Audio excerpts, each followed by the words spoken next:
friends, and welcome to the School Librarian Learning Network podcast. I'm Steve Tatro, also known as Dr. T Loves Books, and I love talking about all things related to school libraries.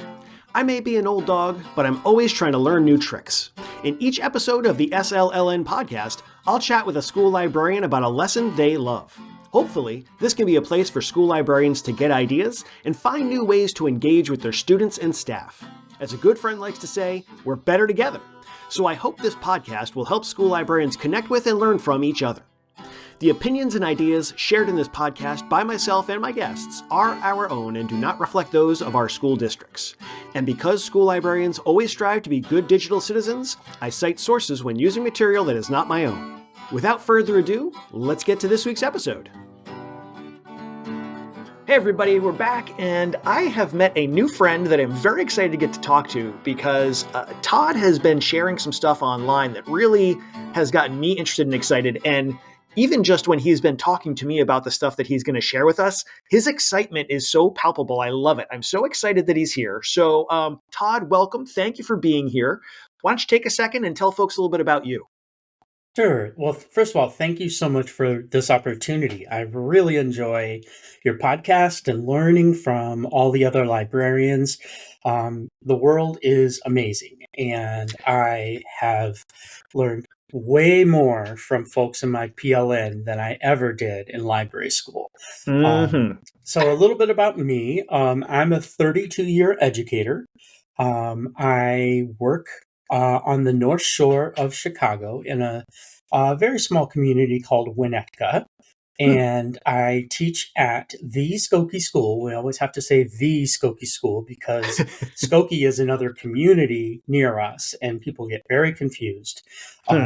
So I work at the Skokie School and we are a 5th and 6th grade building. We have about 375 students. I have been at Skokie this is my 5th year. And prior to that, for 7 years, I worked as an elementary librarian at the Hubbard Woods School in Winnetka. And prior to that, I was a 3rd and 4th grade classroom teacher in Winnetka as well. And I have done a little bit of teaching at National Louis University's Baker Demonstration School for a couple years. I was a 5th and 6th grade multi-age teacher, which was amazing. And then before that, I had a couple years teaching at one of our other elementary schools in Winnetka, teaching 4th grade. And then prior to that, my very first 2 years of teaching, I taught in Fayetteville, North Carolina, which is where Fort Bragg is. So that was an amazing experience. Diverse cultures and students from all sorts of backgrounds and a very different style of education than I had ever experienced. At the time, in the early 90s, when I was in school at Ohio University, I was part of a group called the Institute for Democracy and Education. And that organization really, really focused on John Dewey's work and learning by doing. And so my professors were heavily influenced by the progressive education movement. And I think it's kind of a neat story. Do you mind if I share? Please, go ahead. Okay, so while I was in college, one of my professors, his name is George Wood, was working on a book. The book would eventually be called Schools That Work. And it was a celebration of public schools around the country that were doing amazing things. And one day in class, he said, "Is anybody interested in going to Chicago with me this weekend? I'm gonna go interview some principals."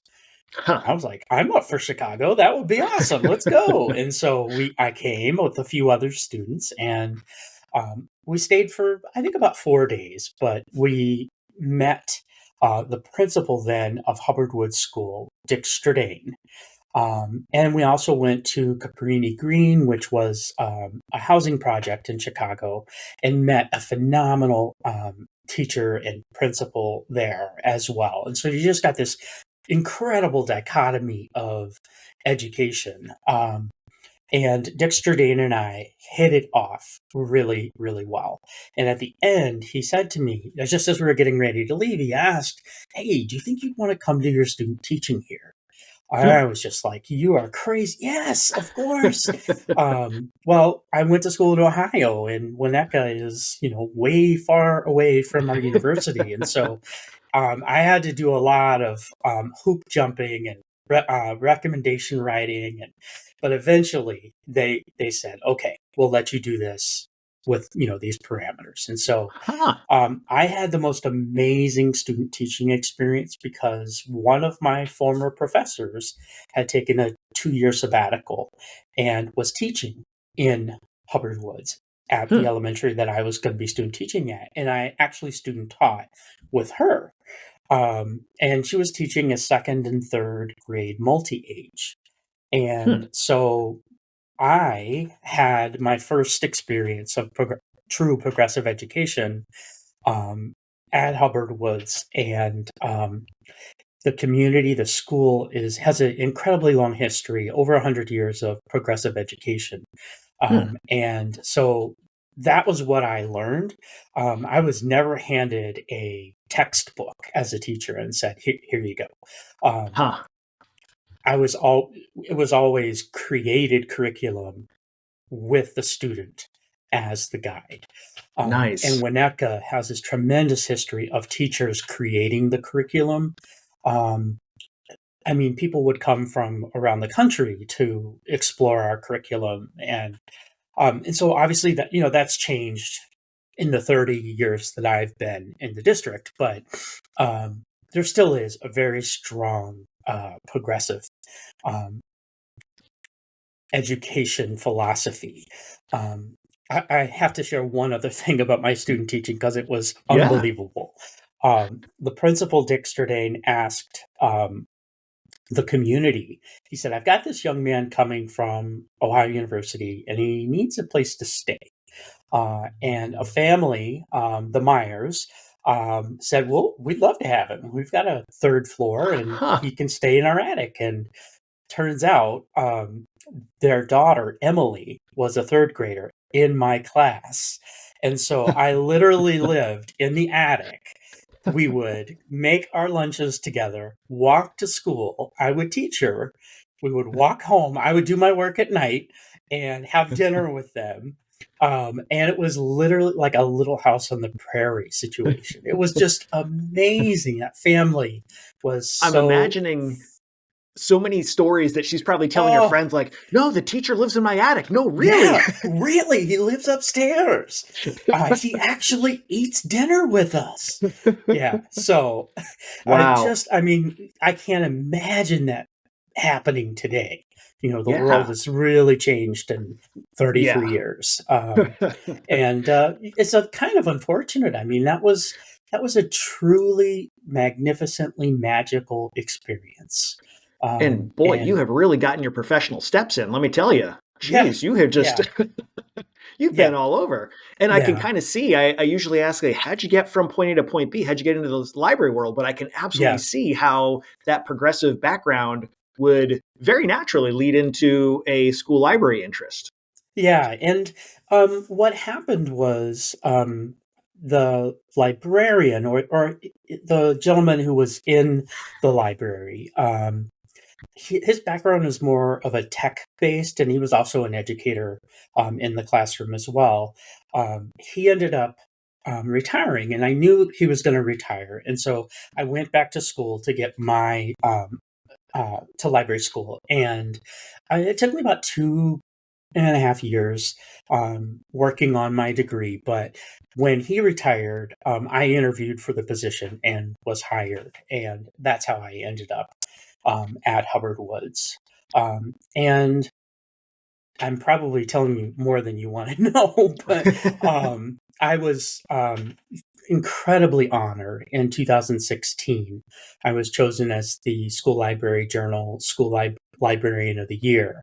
Outstanding. And really that was a testament to our community because I think the reason I was selected was the truly innovative um, space that we created, along with the community. The whole community was part of it, the parent organization. I had parents who went with me on site visits Hmm. all over, the Chicagoland area. And we made lists of questions we wanted to ask, and it was just a tremendous amount of research and planning and volunteering. All of the labor was done by parents and myself, who all volunteered our time to basically take a 20th century library and turn it into a 21st century library. And so that was just an incredible experience. And the Yeah. highlight of that entire experience, um, beyond just the honor, was meeting Dr. Carla Hayden in the Library of Congress. That Wow. was phenomenal. I mean, she took us up to her balcony, and it overlooked all of um, Washington, D.C. I think, honestly, it's the best view in DC. Wow. So that was just incredible. And of course, so many things opened up in my world because of that. I was able to write a book. I wrote a book called the a Green Screen Makerspace project book, and have 24 projects that you can do with your students using green screen, which Nice. is was amazing at the time. And then now I look at it and I'm like, holy cow, I can do all of this in Canva Yeah. in milliseconds. Yeah. And when I wrote the book, obviously you had to use tools like DoInk, to be able to recreate some of these things. But it's just great to see how much evolution we've had in the tools and the processes. Um, Yeah. I mean, my students are incredibly adept at these skills. And So I think part of that too, like when you were saying that a lot of the credit went to the community and the parents yeah, for creating your space, and I think a big part of that, and I think a lot of us tend to do this, is the fact that you were a driving force. Like your passion and your energy yeah, and your interest in making this happen, they helped. But I think without you there, none of it would have happened. So I think it's yeah, important to take some credit for, this amazing thing that you did. And I mean, that passion, that energy so yeah, comes through in all the sharing that you do. And speaking of, you've got this amazing lesson that yeah. I so want people to hear about, because this was when you were telling me about it, I was like, oh my gosh. And you were so excited to talk about it, which I love too. Like you could not wait, which is awesome. So the title of this lesson is Bookprints, which Mhm. is interesting. And I imagine that's like footprints, maybe, or maybe not. Exactly. So the concept is not mine. It's actually a fellow librarian from Illinois, Rhonda Jenkins, and I discovered this on Twitter, of all places. I still call it Hmm. Twitter. Yeah. Um, Oh, yeah. and I saw these beautiful images that she had shared with a footprint, like a black line outline of a footprint, and around the footprint on the outline were these images of the book covers of students. And then at the top, it said something to the effect of reading, Todd's book print. Reading is important because, and then the students responded. And I just thought that was the coolest thing, because when you look at it, you can see sort of an evolution of students' development as readers. Yeah. Some of them would share like their favorite books, and you could clearly see like, oh, they've read these in the last year. Hmm. Many of them were new, and then there were other students who had they had a picture book or a board book, then that triggered something in my mind like, oh, wait a minute, this is almost like a timeline. And I came to my colleague Gina and Matt and Crystal.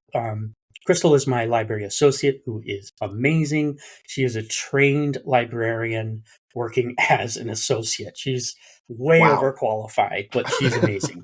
And then Gina is our tech educator in the building, and then Matt is our tech integration specialist. And so I brought this idea to them, and I said, "Hey, this is really neat. What could we do with this?" And so we started it was just one of those like popcorn. Gina would say something, and Matt would say something, and Crystal would say something, and pretty soon we were all like, "Oh my god, this is going to be amazing!" And that's, I think, the best way. That's one of the elements of collaboration that I think gets glossed over sometimes, is the fact that we might have this idea that we're excited about, but when you start sharing it, we're only one perspective. We're only one view of what this could be. And when other people start throwing in their ideas, you go from having that like one note soup to a really rich stew of ideas. I haven't had dinner yet, so all my metaphors are dinner, but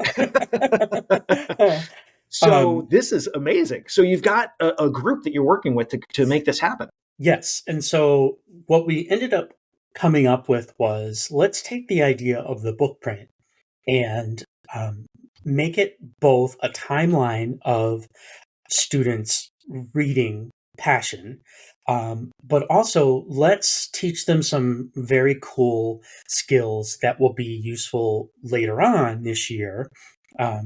We've got another project that we just began, but we wanted the kids to learn about hyperlinking and being able to take that image of the book cover and make it hyperlink to another slide. And on those slides, we were asking the students to respond to, at minimum, 2 sentences about the book. And it would be, what is this book about? And why is it important enough that I put it on my book print? Okay. And some kids gave the minimum, and some kids went nuts. They were just amazing. And then on that slide, each slide, there was a graphic that the students created. And I did many lessons around book cover design. And I taught something called visual hierarchy to students. And I have in my slideshow that I shared with you, is that lesson. And basically, it's one of those amazing graphics I found online. I can't find who made it to give them credit. But it basically says, you'll read this first, then you'll read this. And it's different size text and different backgrounds. And it is uncanny how accurate it was. And so I prepped the students. I said, okay, on the next slide, I just want you to read it. Don't say anything. And then you heard the kids go, oh, oh, and it was, a really amazing lesson about visual literacy. And so it's a really neat visual. I've seen this before, and it looks so like maybe cool. Almost like an online post or something. And the way there's different lines of text in different places on the page, and your eye jumps around, but your eye jumps in a clearly predictable pattern. Exactly. Because as you said, it's the first sentence you read is this is the first line you'll read, and then your eye jumps. It's really great. They were blown away by that. So, we talked about the importance of text and font and placement. And then we did a neat lesson with book covers where we looked at one book, but all of the different covers. And Harry Potter is an amazing example of that. Because I lost count at over 24 covers, editions. And, everything from the first print in the UK to prints around the world and to the illustrated, newer versions of it. And the kids were just like, whoa, that is so cool. And then what we did was we used Canva to create new book covers for some of our books. And that was a segue to teach them about artificial intelligence with the image generator. And so we had tremendous experience. We had a tremendous experience teaching them about prompting and how to write effective prompts. And what I like about Canva's image generator is it's got guardrails. It won't let you, for example, one of my students, it was completely harmless, but he was trying to make a book cover for Allies, which is about D-Day, by Alan Gratz. And he wanted a soldier coming on the beach with a machine gun, and wouldn't let him do machine gun. Huh. And he was a little frustrated. And I said, "Can you understand why?" And he's like, "Absolutely, I get it, but I don't know what to do." And so the two of us started brainstorming, and we just kept like plugging and chugging. And we eventually settled on a really great description that he had. He had a great description, but we left it with an American soldier. And it created an incredible image of an American soldier. He just wasn't carrying a gun, but his hands were occupied. He didn't have that one part. And that was such a great lesson. Yeah. Well, what a great moment too. Yeah, Like yeah. the overall lesson is great, but like that moment of, okay, you don't know what to do and I don't have an answer. Yeah. Let's try and figure Let's this figure it out out together. Yeah. Yeah. Yeah. So we did a lesson on book cover design. I taught a lesson about 6-word memoirs. Are you familiar with that concept? I've heard of them. Yeah. I Okay, haven't seen so- them in person. Okay, so it's an amazing, amazing, fun, super easy lesson. Basically, it's kind of a legend because we don't really know if it's true or not. But Ernest Hemingway apparently was challenged once, and I believe it was in a bar of all places. Someone said, "Hey, you're Ernest Hemingway. Write the saddest story you can in 6 words." And he thought about it, and he said, "Baby shoes for sale, never worn." Whoa. And so I share that with my students, and I have them, what do you think that meant? And you get all these great stories like, well, maybe the kid's feet were too big, and so therefore you never. And then you've got the kids who are like, well, the baby died, or but just tremendous conversation right around that. And then we had them write 6-word memoirs about their books. Oh, interesting. Yeah, Okay. so it was kind of a really cool like summarization. Yeah. A lot of synthesis was going on for the kids. I love when we can give them those real strict guidelines that they hate, but that force them to get so creative. Like I know that I get way more creative when I've got those very specific parameters I've got to try and fit something into. So that's awesome. Yeah. Well, one of my favorite films is The 7 Obstructions. I think that's the title. Which basically the director was asked another director, give me parameters. Like, here are your rules. And he recreated the same film with each of these different rules. And what he found is exactly what you said, that holy smoke, he was so much more creative because he had to work within these confines. So yeah, I agree. Sometimes we have to give students the guardrails to kind of help them be creative. Yeah. So we did trying to think of, we also did like create a scene, and we used Keynote as a way to have students create a scene from their book. I can't think, I'm forgetting one, I'm sure, but suffice it to say, these graphics were part of that slide deck. And then those slide decks that they created, our intent is to have, they've shared them all with me, and I'm in the process of taking them and going into Google Slides and sharing it, publishing it to the web in a way that we can share them with each other. And I've started building a web page for our students, and each class is going to have their own tab. And on that tab will be all of the students' projects. Nice. We've removed any, there's nothing that would identify them other than their first name. So I feel comfortable sharing that. But the intent then is for them not only to see their project or their classmates' projects, but look at all the projects of 150 other fifth graders who explored this project. So and learn with each other and learn about each other. Yeah, Wow, be excited about, I didn't know that book. Oh my gosh. Or, dialogue with somebody like, hey, you read Heroes too? Yeah, awesome. Yeah, or I'm thinking about this book. Can you tell me more about it? Like, what a great conversation starter for your students. Absolutely. Did you say you did this in Google Slides? We did the whole project in Google Slides, yes. And do you use Google Classroom?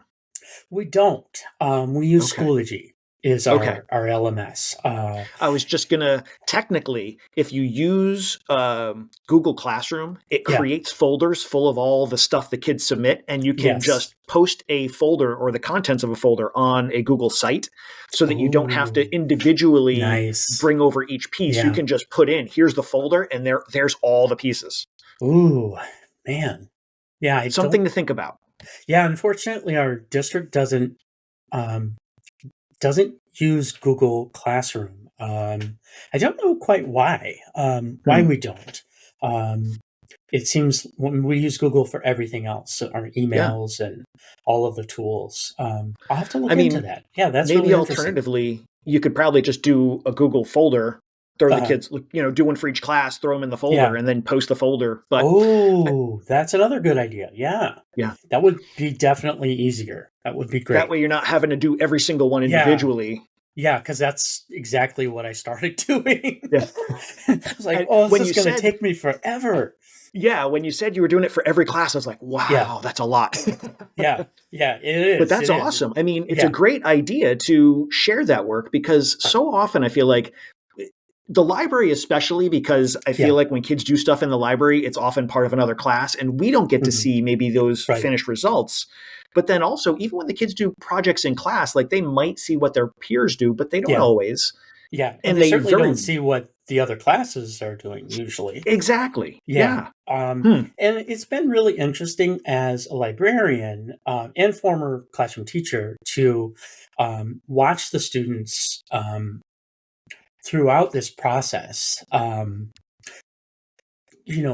I think in some ways they're like, wait a minute, this is the library. What are you asking me to write a paragraph for? Like, Mhm. those two things don't go together. I'm like, oh, yeah, they do. Yeah. We're talking about books, and guess what? I know what a good paragraph looks like, and I know what, I know you know how to punctuate a sentence. Yeah. And so just kind of getting them like to realize like, oh yeah, Mr. Burleson does get what we're doing here. Yeah. And just for them like to um, uh, almost realize like, oh yeah, he's actually a teacher first. Yes. Teacher Librarian second. librarian. Exactly. Yeah. Yeah. So that's Well, and I think been fun to kind of cement that for them. yeah. Well, and I think for the students, definitely. And I think for the adults, a lot of times Oh too, yeah. we get siloed into Yeah. writing is ELA Yeah. and numbers are math. Yeah. And like we never the twain shall meet. And Exactly. the library is such a great place to do the cross-disciplinary and get the kids Yes. realizing, no, these skills apply in all your classes in all different Yes. ways. It's not just Yeah. one or the other. Yeah. So this is great. It's definitely the nexus of curriculum, or Yeah. it should be. Right. I mean, we talk about it being the heart of the school, and that I work so hard to try to make that true. Yeah. I know all librarians do. That's what we're here for. Yeah. Yeah. Man, this is such a great lesson. There's so many awesome pieces. You've got technology literacy, you've got straight up literacy, you've got Yeah. the learning opportunities and cross-disciplinary and just the collaboration that you did to get it all started. Like this is Yeah. there's so much great stuff here. Wow. Yeah. I'm Thank so you. excited. I can see why you were so excited by this, because this is Yeah. great. Yeah, and I mean the finished product is great, but it's all about the process for me, and the kids working through that. Sometimes I was like, oh my gosh, what am I doing? This is crazy. This is taking Yeah. so long. Because I see kids sometimes 2, sometimes 3 days a week, depending on schedule, and so this is like a 6-week experience that we've been working on, and Wow. amazingly, like the kids haven't or didn't like get tired of it. I think they were so excited to be creating that Yeah. they were just like, Okay, we're still working on this. All right, let's do it. That's awesome. And the kids that finished early, we talked about, you could add a book trailer, a link to a book trailer for your book, or you could make a book trailer for your Yeah. book, or you could link it to a review that you did in Destiny, which is our catalog system. Hmm. So, so there was nobody was like, I'm done. We were like, oh, guess what? Here's what else you could do. And so, some kids were like, can I add more books to my book print? I'm like, let me see. I guess so. Well, twist Yeah. my arm. All right. Okay, all right. And of course, I mean, we're a public school. We have students of all ability levels and all sorts of learning needs and issues. And we worked our way through that. I mean, it wasn't easy for everybody. That's for Hmm. sure. I mean, the whole concept, like you were saying, I mean, it is a process to think back, what books were important to you. And we gave them a list of questions to help them think that through. Like, what's Mm. your absolute favorite book um, from when you were a child? Which makes me laugh because the kids are 10 to 11. But Yeah. to them, that means like 2 to 3 years old. Right. And then, questions like, what's a book you've listened to? What's a book that you've read more than once? What's your absolute favorite book? Hmm. Um, what's a book that your teacher read to you? What's a book that we did something called genre personalities earlier this year? Hmm. Do you know anything about that? No. I could do a whole nother podcast just about that, but it's basically the concept of looking at your personality and how that personality impacts the types of books you like to read. And when you're talking about your genre personality, you could be like an adventurer. And here are a whole bunch of books that the adventurer might enjoy. And so Okay. this isn't my idea. Someone else came up with it, and I twisted it and made it my own. But I then created bookmarks that had a list of all of the books for each genre personality, and Nice. kids used those bookmarks to help them find books that they were interested in. And I also, of course, made a collection in Destiny so they can go to that specific collection and find books. It's just Hmm. another way to help them find new stuff. And Yeah.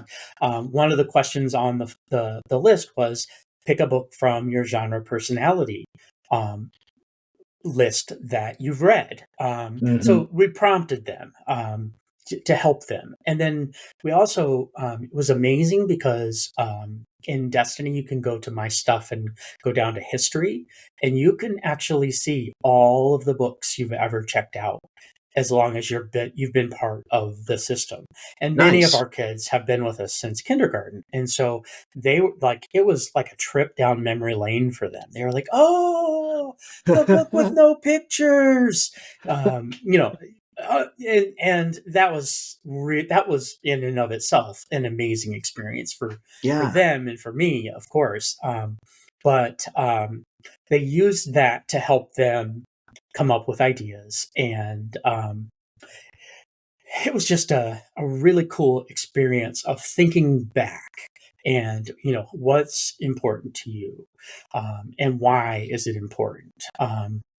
And like you said, I mean, that's a whole lot of synthesis Yeah. happening, and so many um, avenues. I mean, there's the literacy component, there's the strictly writing component, there's the Hmm. creativity piece, there's the technology piece, there's just it was just phenomenal. So I thank Yeah. Rhonda Jenkins for coming up with the idea so that we could keep going with it. And Yeah. I haven't shared this on Twitter yet, but I will be in the next few days. Just I kind of wanted to get my ducks in a row before I put it out there, and I will of course be giving her huge props for that. That's awesome. Wow. I mean, this lesson, like I said, I love this lesson. This is so great. There's so many elements, and that you had 6 weeks to work on it, or that the kids were engaged with it for 6 weeks, Yeah, clearly speaks to how much they were invested in what they yeah, were doing, which is yeah, outstanding. Like clearly yeah, that's the mark of a good lesson right there. yeah, So absolutely. I think a lot of people are going to be very excited to try this out. So I Good, am good, very glad that you brought it to us. We are good. now going to take a 90-degree turn. We're going to go into Awesome. our book break. Book break. Squiddy. So Awesome.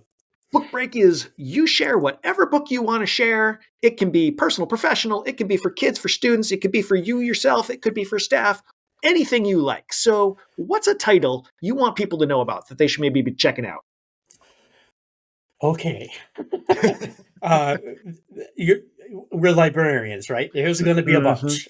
Oh yeah. So It's like trying to pick your favorite kid. absolutely. So I would say one of the most amazing authors for middle grade students is Alan Gratz. He is mind blowing, and his most recent book, Heroes, um, is just phenomenal. And students of all stripes enjoy his approach, his writing style, where every chapter ends on a cliffhanger. And he usually writes from multiple perspectives. And so you finish one chapter and you're like, oh, I want to skip ahead to read what happens next. But then I also want to know what happens to the other character. Right. And so it is just he's one of those authors that if I get a kid to read one, they're hooked. Yeah. And then I can start saying, oh, so here's some other authors that write from multiple perspectives, or that use the same sort of cliffhanger, exciting adventure. So Alan Gratz, Heroes, excellent. All right. My favorite book of all time is Hatchet by Gary Paulson, Okay. which is a life-changing book for me. It was the first character that I read about that also went through a divorce.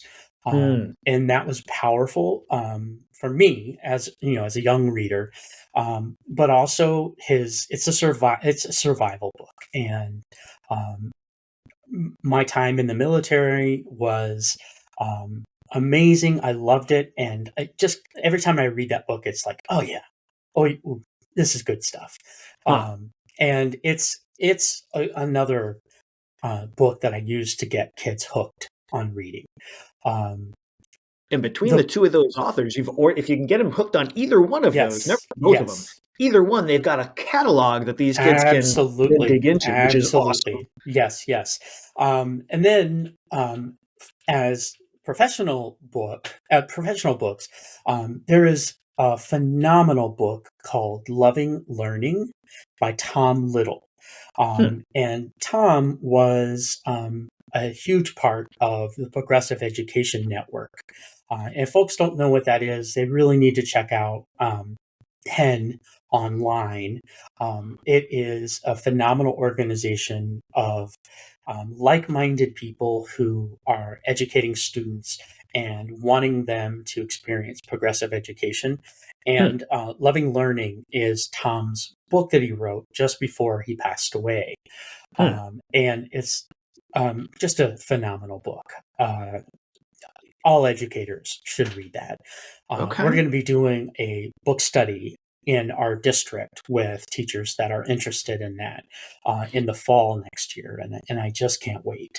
Okay. It's going to be really just a great experience for we've got so many new teachers in our district that are coming from all sorts of backgrounds, and there's a grizzled veteran like me that's been around and has seen so much change. It's great to connect those two, and so I'm excited to be able to do that, but also to learn from them. So very excited, and Tom's book is a tremendous way of doing that. Nice. Personally, like I also just read a phenomenal book called The Ex-Vangelicals by Sarah McGammon. The subtitle is Living, Loving, and Leaving the White Evangelical Church. And Sarah McGammon is an NPR reporter, and she talks about in this book pretty much how she came to an understanding that it didn't work for her for a whole lot of reasons. We don't have to necessarily get into it because it is politics, but it is a fascinating. Her journey was just amazing, and it resonated with me personally in so many ways because I've also made a shift in my own personal faith in life, and I saw myself in that book and the many, many, many, many people that she interviews in that book. So anyone that's just interested in a really great read, you don't even have to be a faithful person at all. I think it's, again, amazing to learn about the human psyche and how we think about things and how that can change. And that's healthy. I think change is healthy. Absolutely. So phenomenal book. And then I am almost finished with The Lincoln Conspiracy by Brad Meltzer. Okay. There's a co-author, I can't remember his name, but it is a story about essentially a plot to kill Abraham Lincoln before he was inaugurated in Baltimore, Maryland. And it gets into, you meet Pinkerton, who was one of the first detectives in the United States and had his own independent detective agency. And there's a female detective who is the first female detective in the United States. And it's just, it's so amazing. That's nonfiction, right? It is completely nonfiction, yeah. And but it reads, you're just so excited to keep going, and one of those, it's 2:00 in the morning. But he does such a great job of like placing you in that time period and helping you understand the tensions in the country and the thinking of people at that particular time. And he doesn't make any judgments about it. He just says, hey, this is what's going on. And this is what people thought. And invites you to rethink your own perspectives and your history, what you know about history, like he educates you, almost like pulls back the veil on a lot of history that I thought I knew, but I didn't at all. And so that's a tremendous, tremendous book. And then, of course, the last one would be Dusty Bowling's The Canyon's Edge, which you're sensing a theme here. That adventure, survival is so engaging for middle grade readers. And so this is actually The Canyon's Edge, we were talking offline before, is part of our One Book, One Campus project, where we have a 5th and 6th grade building, which is where I work, and then across the green is a 7th and 8th grade building. And to build community between our schools, we are doing an author study on Dusty Bowling, and the 5th and 6th graders are reading The Canyon's Edge, and the 7th and 8th graders have some choice. They're going to choose between 3 of Dusty's books. And our That's such a great idea, man. Yeah, like one reads are, I think, great, but to expand it beyond just the school and say, we are not just a school, we are a community of learners. Yeah. Well, and I also really like the idea of giving the 7th and 8th graders the choice. My thinking is that most of the 5th and 6th graders will not have read The Canyon's Edge. Some of them will, unfortunately. And we have that conversation about rereading a book and the power of rereading. So I chose that book because it is a novel in verse. It is an adventure story. It's going to hook our Hatchet-loving readers. It's going to hook our girls because it has a main character who is a girl who is powerful and independent and courageous. So that's my last book recommendation. But I'm so looking forward to not only reading the book with the students. We're giving all of our students a copy of it when we see them at what we call our shadow day, where the fourth graders come and visit us for a half day. And one of their gifts is, here's a book, and inside the book is a bookmark that has a QR code. And when they scan the QR code, it takes them to a welcome video that I created. So it's like hey, I'm Mr. Burleson. This is the book that we're reading this year. This is why we chose it. And we've created a website where there's a whole bunch of great resources for you to continue exploring. And then on the back of the bookmark is some questions to think about while they're reading. And then another QR code that takes them to the website. So I've been working this weekend to finish that website. And as I mentioned to you before, it has a tab for teachers with just oodles of teaching resources. And it has some interactive games where the kids can quiz themselves on vocabulary from the book. It's got, I used Quizzes, the AI tool, to create different games that test their understanding and knowledge of the book. And again, those they can do them all independently if they want. And I even added things like I added a Google form for them to reflect. And what was your favorite part? Why? How would you rate this book? And I love how Google Forms gives you the ability to do a linear scale, which is really cool because they can respond to that really easily, I think. And then there's also, a few other questions, but then there's, do you have any questions for Dusty Bowling?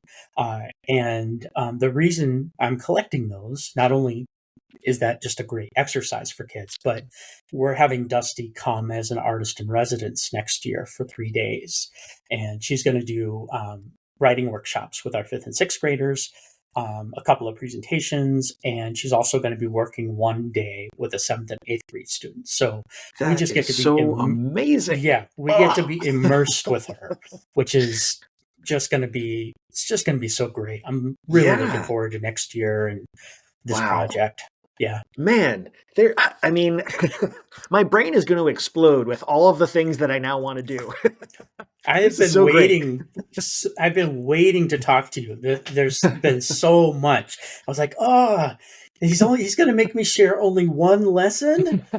Well, we're clearly going to have you come back because there's so much. You've got so much going on. This is so great. And I'm so furiously connecting ideas and oh man, I'm going to do bookmarks. I'm going to do websites. I'm going to do videos. This is amazing. So thank you so much, Todd. I cannot thank you enough. I really appreciate it. Yes. I know it's taken us a little while to connect, but I'm so glad that we did because like I said, this is just amazing. And I'm so thankful that you shared it with us. Thank you. Thanks for checking out this episode of the SLLN podcast. Be sure to check out the show notes, which include not only a link to the lesson, but also links to the SLLN website, home to a curated list of free upcoming virtual events and resources for school librarians. It's easy to become a member of the network. Just visit the site and use what you like. If you have an idea, a question, or a lesson you want to share, you can email schoolliblearning@gmail.com. That's school, L-I-B, learning@gmail.com. Know someone with a great school library lesson? Let us know. Until next time, be safe, be good, and be well.